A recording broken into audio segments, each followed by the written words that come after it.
Right, the election bugle has been sounded loud and clear. Let's just look at our special guest tonight, Dr. Abhishek Manu Singhvi of the Congress. There's also Siddharth Nath Singh of the BJP and Neeja Chaudhary, senior journalist. Let's get started with Dr. Singhvi first. Dr. Singhvi, you must be glad the Congress didn't get Babu Singh Kushwaha on board. It's not a question of being glad. It's not as if we do these things by default or by inadvertence. There is a very deliberate, thought-out process, and our exclusion or rejection of Mr. Kushwaha is about as deliberate and thought-out as BJP's inclusion. Right. Because BJP has very carefully thought it out. I want to say one very quick thing here. Right. It's very interesting. They not only admitted Kushwaha, not only was he kept for a while, and not only did a large number of BJP personnel from the president downwards support his inclusion, right, but they don't seem to realize that at the end, it is not them, but he who seems to have said, look, I'll remain suspended, which means that the BJP is quite happy to have it. Right. BJP didn't reject him even at the end. Right, perhaps in their orders, of course, they would argue. But Dr. Singhvi, if I may ask, today the BSP has said something that's been reported earlier as well, that actually the Congress was trying to get Kushwaha on board, that there were certain talks that had also taken place, but it's a deal that just didn't materialize. They didn't say that. It's very clear that what was said and what Mr. Rahul Gandhi specifically said, that there were attempts, possibly by Mr. Kushwaha himself or those close to him, to have him in the Congress. And that I can understand. I don't blame anybody for that, because in election season, that's common. But when those attempts happened, the matter was screened. Obviously, the facts which we are now criticizing were looked at, scrutinized, and the net result was that he was not admitted. It's not as if he was about to be admitted despite the problems we have. No. The critics, of course, are arguing, Dr. Singhvi, that every political party has tainted candidates on board, but this is, of course, one of the more high-profile ones. How would you respond, sir? Look, this is very important to understand. I certainly am not saying that there may not be a stray case here or there, because if you scan every state of the 4 states going, or every state which went to 800 seats a few months earlier, you may find, even in the Congress, 1 or 2.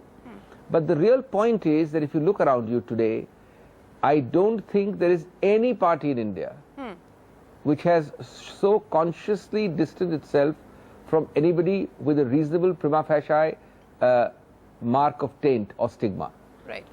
And certainly when it has been brought to the attention, and it is a very degree which is, even medium size or prominent, right, or prima facie very clear, the Congress has taken action. And no other party can lay that claim. Right, sir. Least of all the BJP. Right, this is, of course, the big headache there for the BJP, Babu Singh Kushwaha. But what about what seems to be causing the Congress a fair deal of trouble? Mamata Banerjee, we've heard her really get into the battle with the Congress in person yesterday. A very strong statement there. Many, in fact, even seeing it as a snub, asking the Congress to walk out of the alliance if they so desire.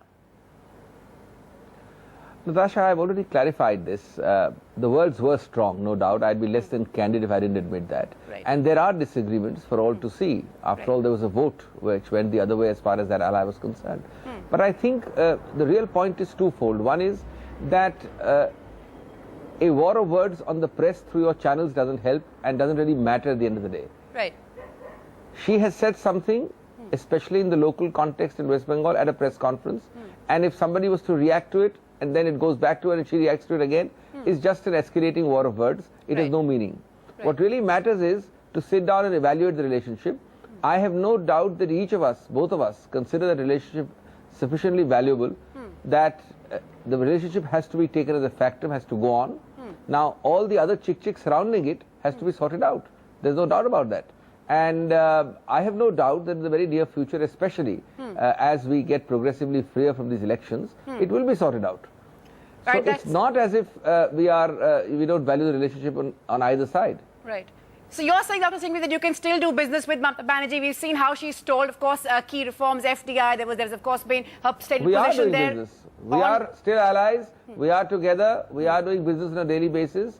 And do you think that there are more natural allies for TMC like the left or the BJP?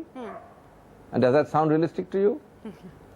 Right. I have to ask you one last question before we let you go this cold evening, Dr. Singhvi, which is, of course, that there are many analysts who are saying that after the elections, we're going to see Mulayam Singh replacing Mamta Banerjee in the Rainbow Coalition. How would you take that?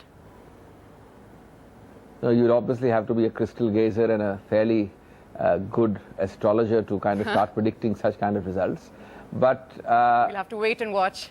I certainly think that UP is a very important election, and any result there should never be construed as a result by one party at the cost of another. That's not the game at all.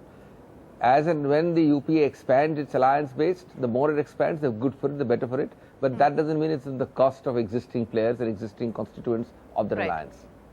Right. All is well, Dr. Singhvi. That's your message. We'll, of course, be watching this space very closely. For more, thanks very much for joining us. NDTV's cricket app, Android and iPhone. Fastest scorecard, special analysis, and much more. Download free. ndtv.com/apps.